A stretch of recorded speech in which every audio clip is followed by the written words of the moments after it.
We'll get her going for you. I know you. Zoe loves riding in the van. Hey, officers. Careful. Careful. Come on. Never buy one of these things, guys. These are absolutely trash. I only had this for a year. It ripped. All of the ones around here are ripped. If I had to do this again, I would buy a secondary tarp and just put it over the top as a sacrificial element, just to keep the main roof in good shape. I do have a tarp for it. I'm gonna see what I can do with the tarp. Maybe put the tarp over and still use it. The latest thing is Peanut Butter Cup won't start today. Had her out for a good run the other day and she was running fine. When I got her back, now she just won't turn over. Well, she will, but it's just it's weak. I'll show you kind of what's happening here. Seems like a weak battery, but I've charged the batteries and I don't know, but we're gonna see here. Throw on the glow plugs.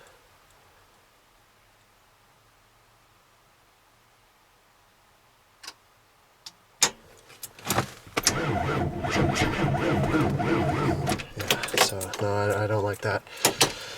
I don't want to burn out my starter motor, so we're not gonna.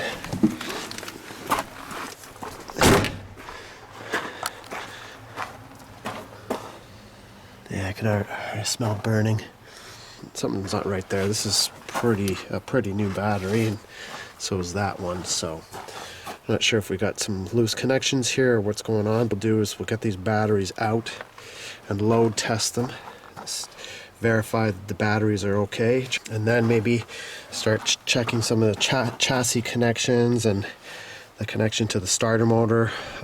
Just get some clues as to what may be happening here. Let's start with this guy here. We'll get this guy out, get it load tested. Actually, I now have this handy dandy side battery terminal remover, which is, well, looks like you can change the direction easily too. Cool.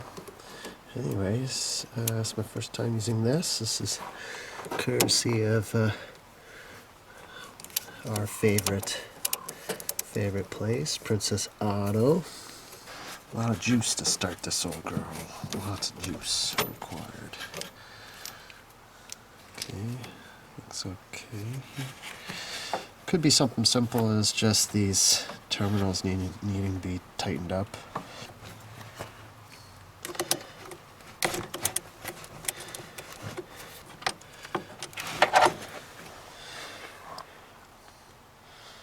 I'm just realizing it might be hard to load test these. Hard to get a good connection on there.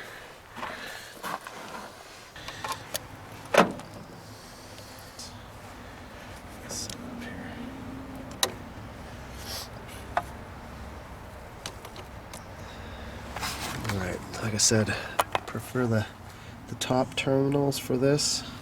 Not ideal, but let's see here. It's cold cranking amps on this. 650 cold cranking amps. Let's see, well, let's say 700. Say 700. Oh no, we'll say 600. Oh, weak.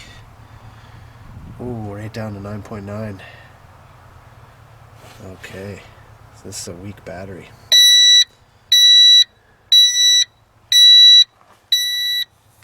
Didn't even heat that up too much. Okay. Okay, so we got a weak battery. Yeah, that's not good. I really hope this other one is okay, because I just replaced this one. Let's see, we have, this one's rated at 800 cold cranking amps. So, oh wait, this one's weak too. Wait, stop the test. This one's weak too. Okay, so voltage is good. It's saying 12.1 now.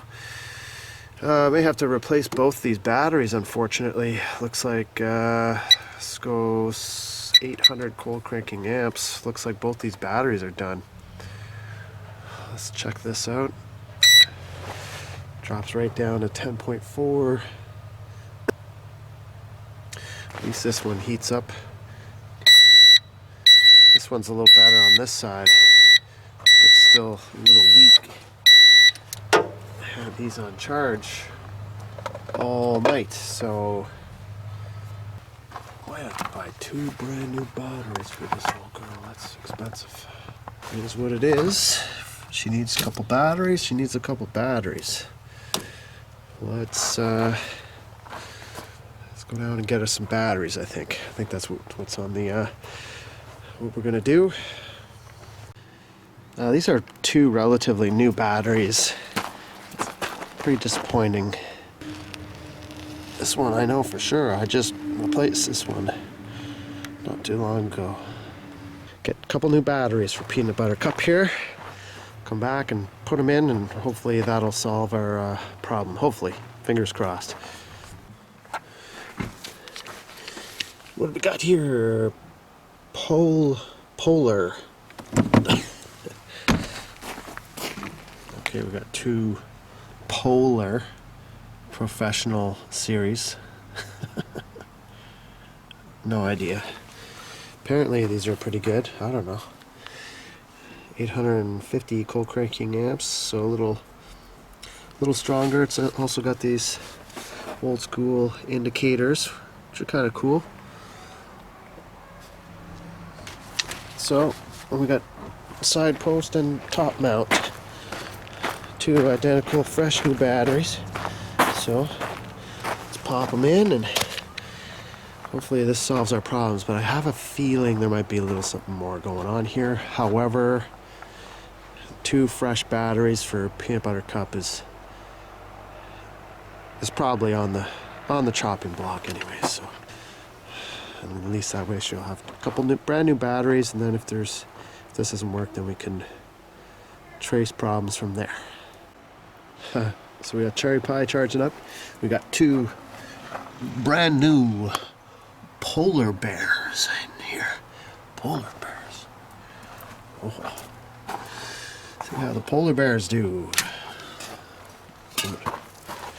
Moment of truth here.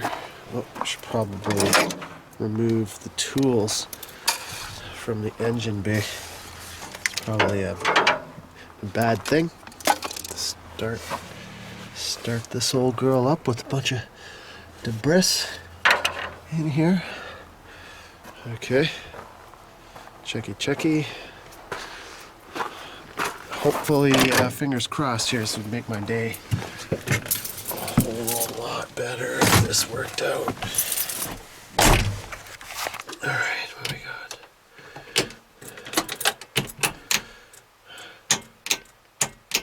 That's not a good sign.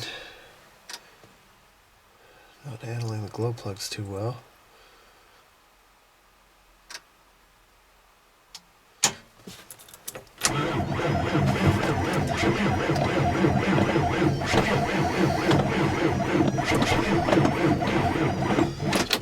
No.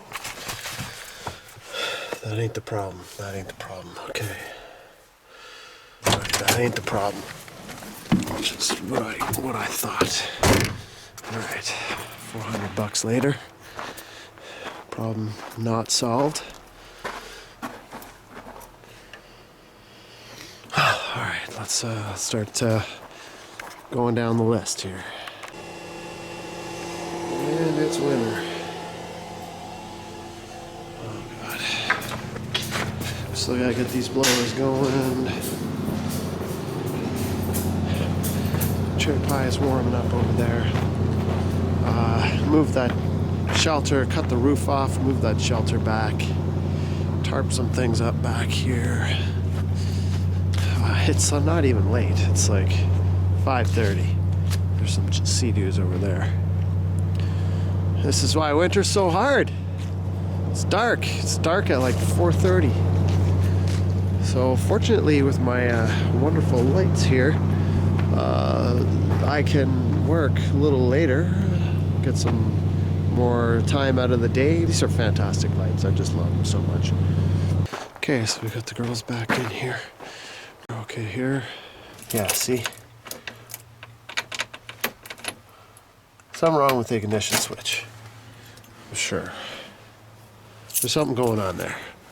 And hey, nothing to do with the battery. So I probably didn't need to spend $400 on batteries today. This takes one thing out of the equation. I've got she's got 2 Polar Bear batteries. That's good. And in all honesty, I don't even really know. This is a custom van, so I have no idea what the how this thing is wired up. Never have had very much of an idea. So I'm making my own wiring diagram here. Haven't got very far, as you can see, but what I have figured out is that these batteries, obviously they are hooked in parallel, and so the positives are both hooked together across the frame here. The negative terminal on this battery goes to the frame. The negative terminal on the driver's side battery goes to the engine. And what I do remember, there was one time something happened with Peanut Butter Cup here. The starter, I installed the starter incorrectly when I turned the key. Something happened where the starter got stuck on, and it actually melted this battery terminal, melted the cable, and melted a cable underneath the van as well. So I have a feeling that that might be the issue here, because as you can see from this wiring diagram immediately, that the frame, in order for these batteries to be hooked together effectively, the frame and the engine have to be connected together. And I remember that, I mean, typically there's lots of places where the engine would be connected to the frame. I mean, I would imagine the motor mounts and all that, but there is a specific heavy cable on this van. That is one of the things that melted in that mishap. So we've got her all jacked up.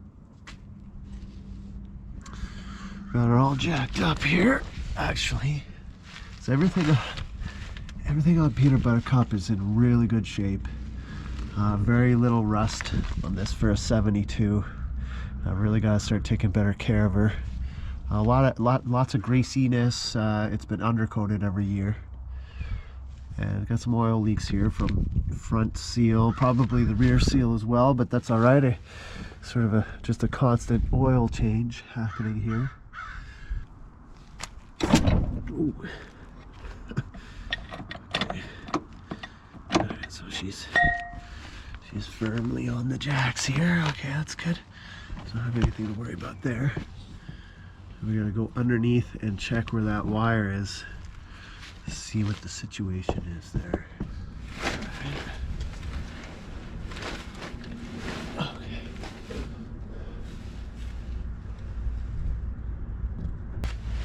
Several new starters. I wish I had I didn't do a very good job of that. I didn't do a very good job of that, though. That's a new starter, but you see it, the seal is cracking there. That's a brand new starter. It's hard to get good parts these days. Maybe that's, I don't think that's the issue, but those fusible links don't look very healthy either. Yeah, I don't like the way that looks. Almost looks like it's like pulled out or something. Right there. I don't like the way that is. Not very good. Might have to, we're definitely gonna have to have a look at that. But there is, oh, it's this wire here. This wire right here. This wire right here connects the chassis to the engine, I believe. The engine, chassis to the engine. Yes, it does. Yeah. Yes, it does. That's exactly what it does. And it was at one time melted. I should probably take the doghouse off and rehook that. That's something that I'm very suspect of. That wire there used to have it's basically a ground wire for a pool or something. It was wrapped in a rubber sheathing at one point, and it melted, or it had tape all around it, and it was badly damaged. So maybe we'll take the doghouse off. Maybe that's a good place to start. I think so. I know a lot of current goes through that wire because it was burned up, so I think that's a good place to start here. Let's go take the doghouse off. Good condition though, eh? She's in good shape. Not a whole lot of rust on her. She's in really good condition. Underneath anyways. I'm feeling that. So that wire there is the part that attaches the engine to the chassis. I'm not sure. I know that strap exists on Cherry Pie too. I cleaned hers up. Drastically improved how she was starting. So I think that's what we're gonna do with Peanut Butter Cup here. We're gonna get the doghouse off. It's probably good to get that off anyways. Do some inspection. It's not the easiest to get that off, but we'll get this whole thing off here and do some inspection. We're gonna replace that wire. We're gonna replace that. Okay, naturally finding more problems. The coach part, yeah, this is good. I've got taken the seat. I've unbolted the seat. It's 4 bolts. Here. So we're gonna take the seat out because I think there's a bunch of grounding problems with the seat as well.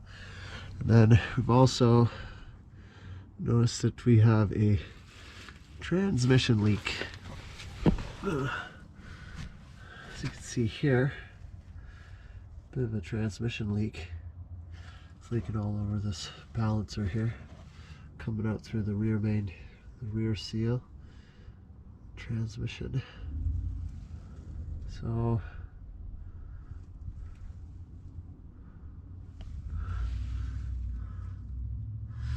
kind of good to be down here checking on this stuff. Of course, we've got an oil leak too. I'm well aware of that. Everything's leaking. Everything's a little leaky. That's no problem. We'll get it figured out. Everything's a little leaky in this whole door. So the seat here, should be able to take this seat out now. But see, the thing that I'm looking at is that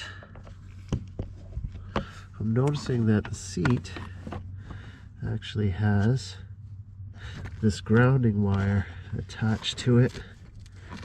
A few other wires that come through the seat here. It's a little hole cut in the seat. There's a grounding wire here. And I think that might have something to do with why the coach's electricity for the coach isn't working. So there's just all kinds of wires here all over the place, everywhere, and the floor is rusty, so we will cut these apart, and I don't even know what those are, but we'll find out.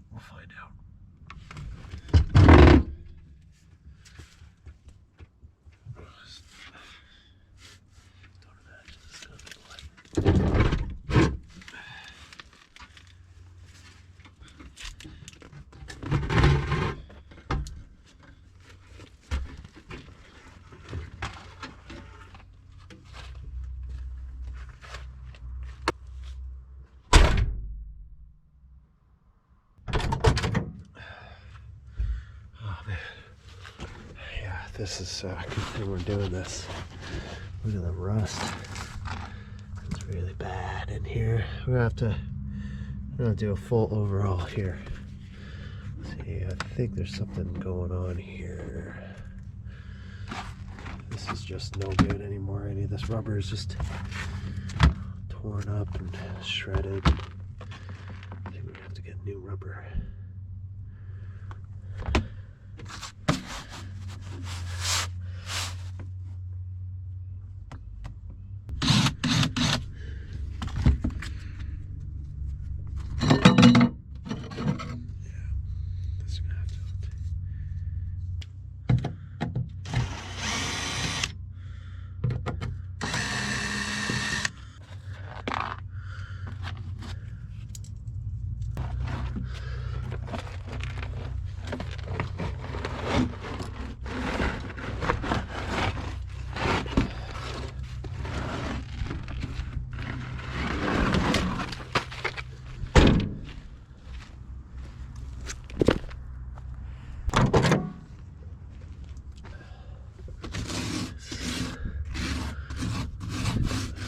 Here with the shop vac.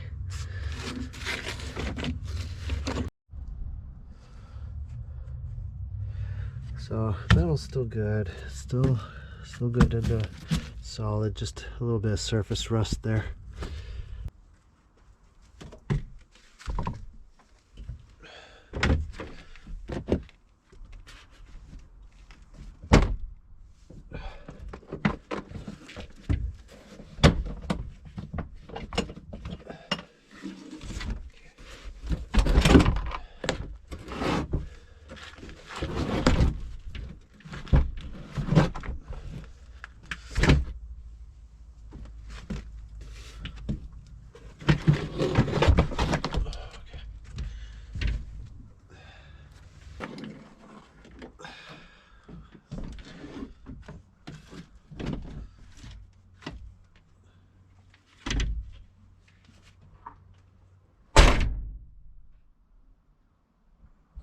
That's a good engine. 6.2 diesel non-turbo. That's a good engine right there. So we can now see where this engine strap mount is. It's right there. You can see it's kind of melted. It's all melted, and so that's it right there. So we're feeling that could use a little, yeah, you can see that's all melted. Alright, so we've got this the grounding wire here. As you can see,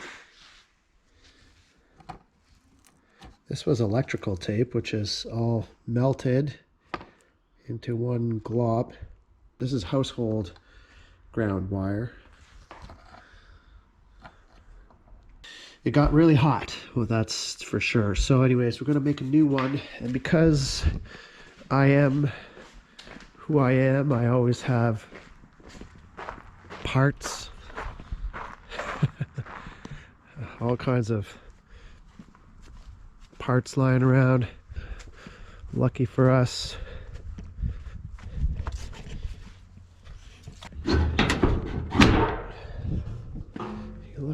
I've got welding wire. Probably can't see that, but it's big, thick welding wire. Like, I'm gonna cut off a piece of that, and we've got lots of that stuff. So this will be perfect. Cut ourselves off a big piece of that, and that should make a good grounding between the chassis and the engine. Luckily, I just buy stuff all the time when I go to Princess Auto. Just bought these a couple of weeks ago, not even knowing that I was going to really need them. And here we are. That would be perfect. Nice thick welding wire. Insulation's kind of in a bit of a rough shape, but see, it's got some cracks in it. But it's not a big deal. The other one wasn't even insulated at all. But the wire itself looks amazing. It's sort of nickel coated copper. Beautiful stuff. It's going to carry a lot of current. I'll probably wrap some electrical tape, just stripping away the insulation here. Oh, I'm stoked about this wire. This is amazing stuff. Let's see, oh, these are gonna fit perfect. Wow. Amazing, perfect fit. See, I didn't even know I was gonna need these, but that's why I buy stuff at Princess Auto. Oh, that's perfect. Gonna crimp that on, but also solder it. There we go. There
we go.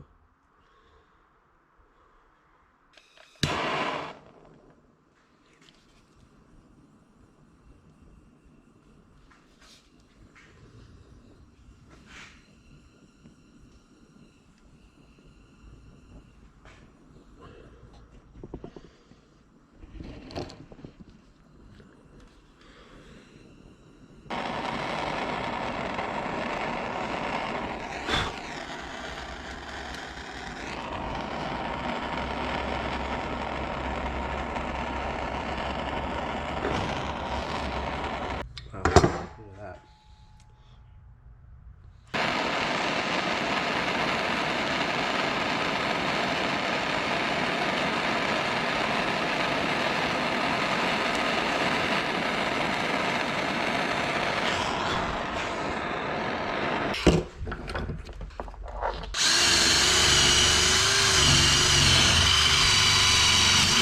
All right, guys, we're back back working on a peanut butter cup today. Just trying to figure out the wiring and stuff. I've owned the van for about 10 years. I'll be perfectly honest with you guys. I don't know a lot about the van.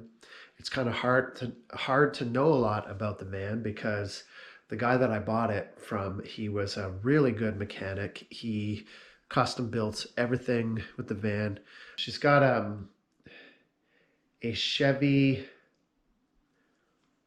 Silverado, I believe it's a Silverado dash in it, which that style of dash never came with that van. So even the dash is custom. It was cut out, so the whole wiring of the van, well, that van never came with a diesel engine. That wasn't an option in 72. As a matter of fact, I don't even believe I think the first consumer grade like civilian consumer grade diesel engine was like 1982. I don't know that they put diesel engines in civilian pickup trucks before that. I don't think they did. So my van has a crate motor from 1984, 85, somewhere around there. 6.2 diesel crate motor, and he put that in and he wired it all up himself, and everything in that is custom. It's really well done, but there's no wiring diagram that I can consult to figure any of this stuff out. So I'm stuck kind of trying to make my own wiring diagrams and stuff and follow the wires around. And when we have electrical problems, it's really hard to get in there and see what's going on. So we're probably going to have to tear the dash apart, which is fine, because the thing is, there's a lot of stuff behind there that I want to look at and repair anyways. So I don't want to have to do that, but chances are we're going to have to. This is the ignition switch. I've bought several of these ignition switches over the years. They keep going bad. This one is bad. There's something rattling around in it. And I just replaced this one like maybe 3 years ago. So you can't get good parts anymore. It's really difficult. Don't even get me started on starter motors. I mean, I've probably put, I think I'm on my 5th one in that van. No, probably maybe 4th. But they just, it's nothing I'm doing. It's just they're not reliable. They just keep burning out. I'm trying to figure out how this ignition switch is wired. Just trying to look how it's labeled. I see ignition, I see battery, 2 terminals for battery. I see a G1 and a G2, so brass terminals. I see a terminal for solenoid and accessory. Solenoid and accessory is pretty straightforward. I admittedly don't know what G1 or G2 does, so I'm trying to figure that out right now. I figure a good resource is all these online forums. I'm going to join one right now. I've gotten information off this forum before. I really do enjoy these online forums. They're really good for car stuff. So I'm going to join this one here. 67 to 72 ChevyTrucks.com. But then here it says the online resource for 1947 to current Chevy and GMC trucks. So I'm going to join that. I found that this online forum is pretty helpful, especially for stuff like this, trying to figure out where all these hookups, and this is a very generic GM part that was included on everything. Some rattling in there. We should take this apart and see what's inside. Okay, this battery is basically hooked in parallel. It's pretty straightforward. One of these goes to the starter, and this is just connecting each battery parallel with each other. And the negative terminals just one hooks right onto the chassis, the other one hooks onto the motor down there. So still have to clean both those connections up.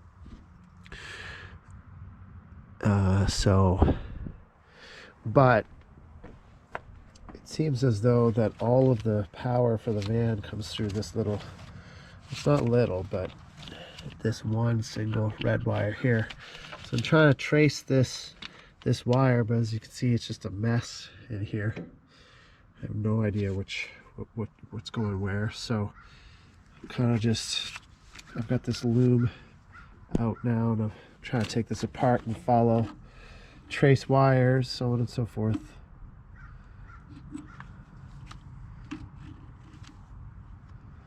So we'll see what we can find.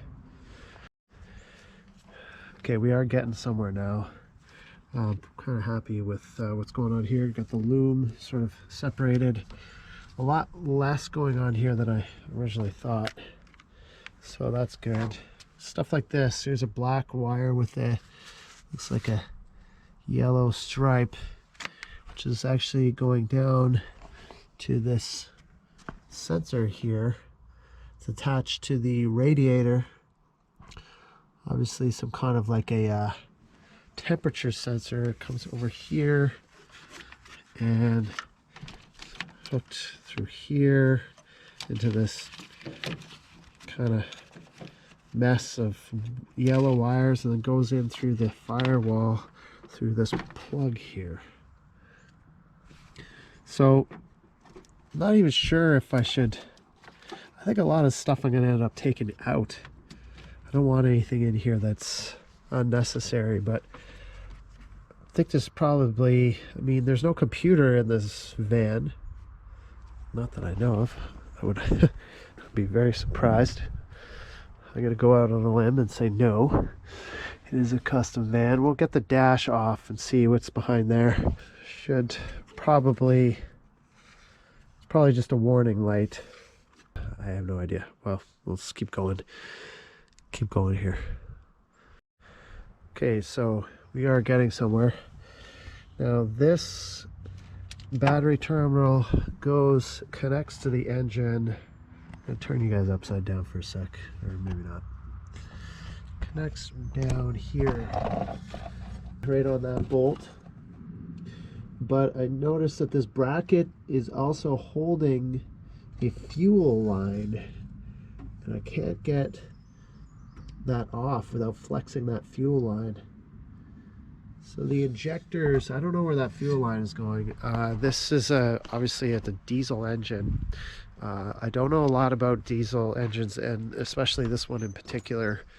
I think they're a little bit more complicated than regular engines. This has a stand-and-dine fuel pump. There are a lot of fuel filters on this. There's a fuel filter on the front here. That is a fuel water separator. Fuel water separator, and then it comes down to another fuel filter right here, and then goes to what's called a stand-and-dine fuel pump, which is somewhere down in there. Somewhere down underneath this air cleaner. It sort of sits underneath the intake. Can't really see it. But anyways, this fuel pump goes to all these injectors. These here are the glow plugs. These injectors. See, I've replaced this fuel line here. These injectors shoot the fuel directly into the cylinders, and they're all connected with these little jumper fuel lines here. The stand-and-dine fuel pump is driven off a gear, I believe. Not quite sure. I think maybe it's timed with this. Not quite sure. It's quite an interesting setup. The timing of the engine is completely controlled by that fuel pump. So the fuel is injected in just at the right moment. There's no spark plugs or anything like that. That fuel pump, that stand-and-dine fuel pump, is a precision part that is extremely expensive. So I hope I never have to replace that. So I put a lot of fuel additives. I use Howe's diesel treat on every tank to make sure that I've got good lubrication in for the fuel pump.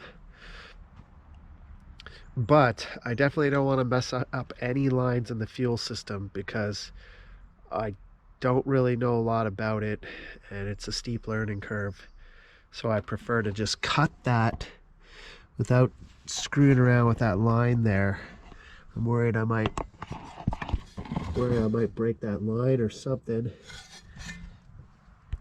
and then I'd be sort of in over my head here. So I'm gonna cut this wire here. I'm gonna move it up to here. I've looked at it. It doesn't seem like it's gonna really affect anything. That way I don't work that part back and forth and compromise that fuel line. I'm gonna cut that. We're just gonna extend that ground wire and secure it tightly to that new location. So that would be good, and I'll do that for the one that connects to the chassis too, which is on this side. It comes off this, goes down and connects to the frame down there. So we'll do that. Other than that, it's going pretty good. I was just mapping out where all the different wires are going, but figured I'd do this while I got the daylight, so I have to get that done anyways. So let's get to that. Let's cut that line off there. Hey Zoe, how are you? You helping Daddy? Okay, no, don't worry. You don't have to get up. Sorry, didn't mean to film you. All right, don't get up. Don't get up. You're okay. Stay there. You want to go inside? Go inside, baby? Get you all dirty. Okay, you want to go inside? All right, so it's kind of... Okay, go. You were doing so good. Oh, lie down. Dodo time. Come over here. Over here. Come on. You want to go inside? It's time to go inside. Okay, go inside.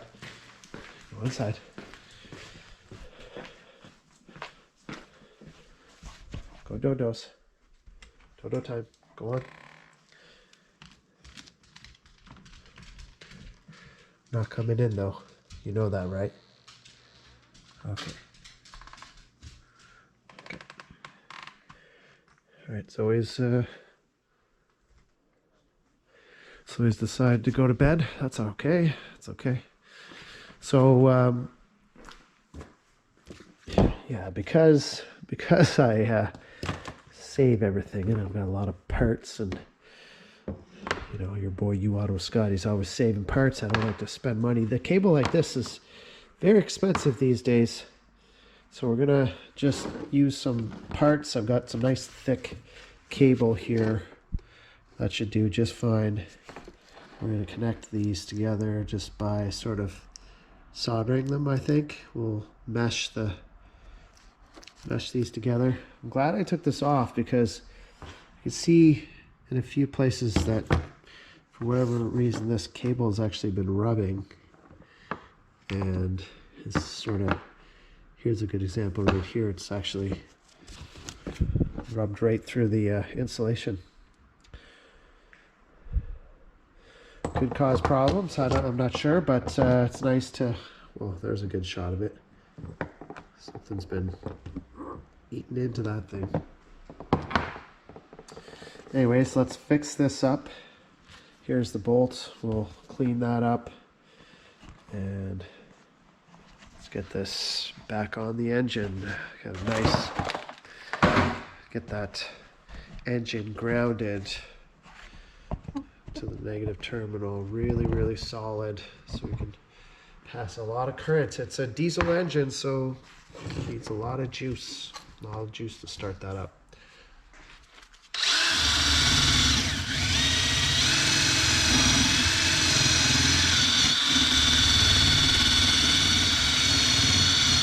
Okay, it's good. We're going to use this. I found a nice heavy copper lug. That's the proper one that we need. So that's all cleaned up there. We cleaned up the side of the engine. Ready to go. We just got to extend this. All right, so this wire is a little lighter. Strands are a little, there's not as many of them. So I decided to use this welding wire. I like that a lot. So I've got them kind of intertwined here. It's good heavy wire. I'm going to solder them together, trying to make as good a connection as possible. That way we'll, a lot of current here on this setup.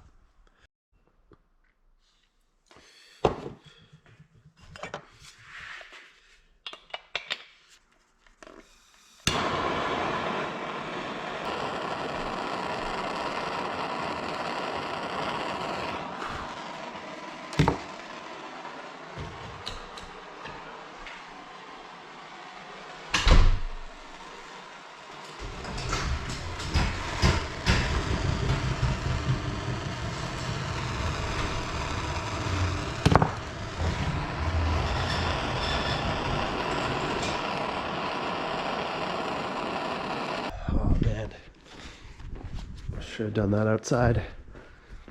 Oh, I totally should have done that outside. Okay, that looks awful. Looks pretty bad, but I don't really think of any other way. I don't really have any big connectors that are right now that. Ooh, that's brutal. I'll turn up the fan a little bit. Still feel better about that than like just some kind of like a MAR connector or like a clamp connector situation. I don't know. Maybe I'm screwing this up, but should be able to carry. I think it's good. I think that's good. I'm gonna tape that down and pretty bush league, I guess, but oh, what are you gonna do?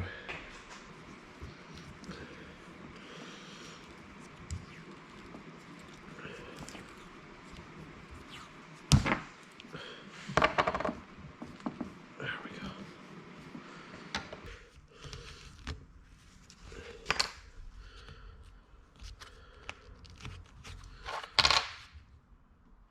Perfect.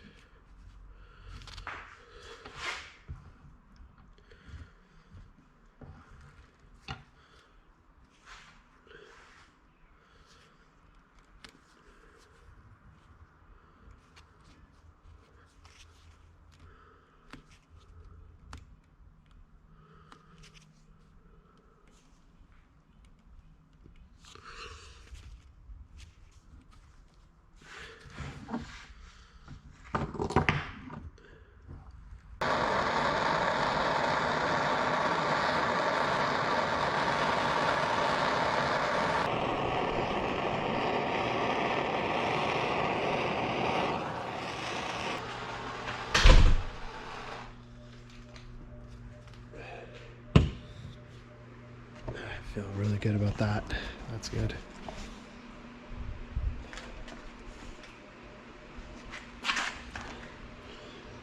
That's a good connection right there.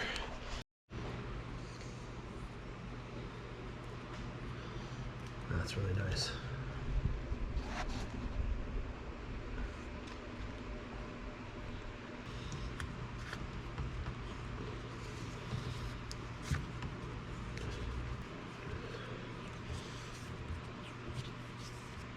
This should be able to stand a lot of current, so I'm stoked about this. Just repair some of these areas that we'll just tape over some of these areas that seem to be rubbing.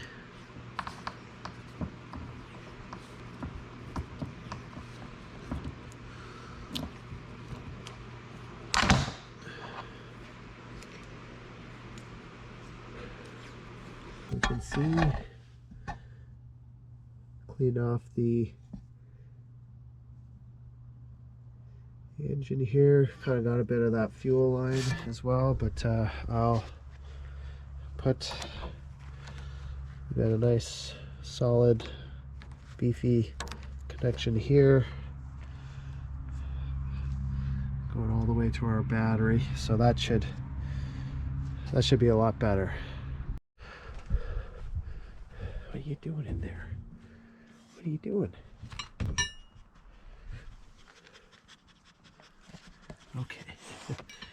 We'll get her going for you. I know you. Zoe loves riding in the van. Hey, Zoe. Careful. Careful. Come on.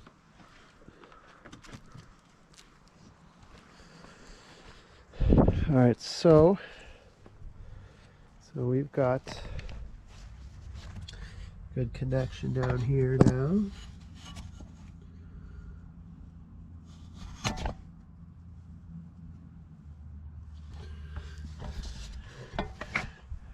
And so that's good. Everything's good there.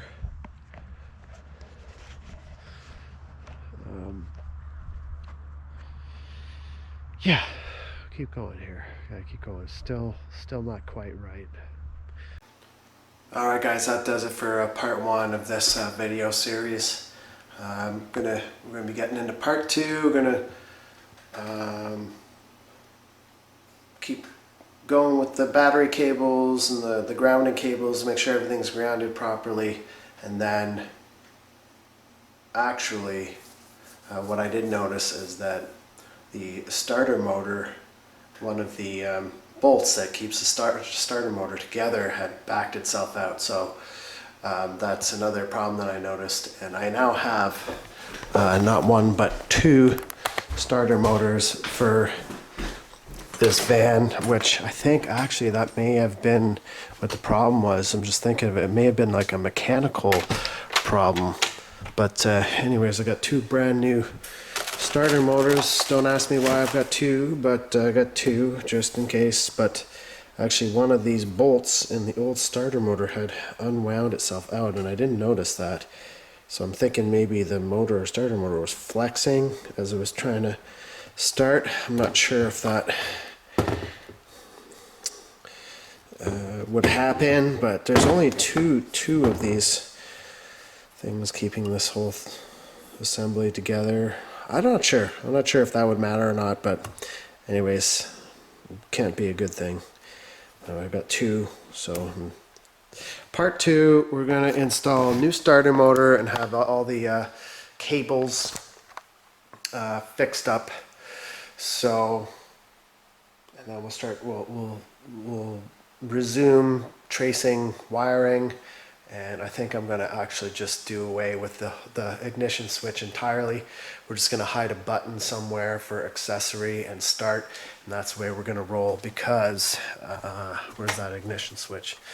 I've replaced this ignition switch several times now. This thing's a piece of junk, and obviously I can't get one that's good. The starter motors are all junk too. They're all made in China, and you know, if you actually want to get a brand new starter motor for this van, it's like $600. So we're not doing that. It's just fingers crossed we got ourselves a good one. Anyways, we're gonna keep going. I gotta divide this into a series because there's just too much work to film and edit and all that to get done here. But stay tuned for part 2 of Peanut Butter Cup Revival 1972 GMC custom Vandura with 6.2 diesel. 6.2 diesel. All right. We'll see you guys in part 2. Bye for now.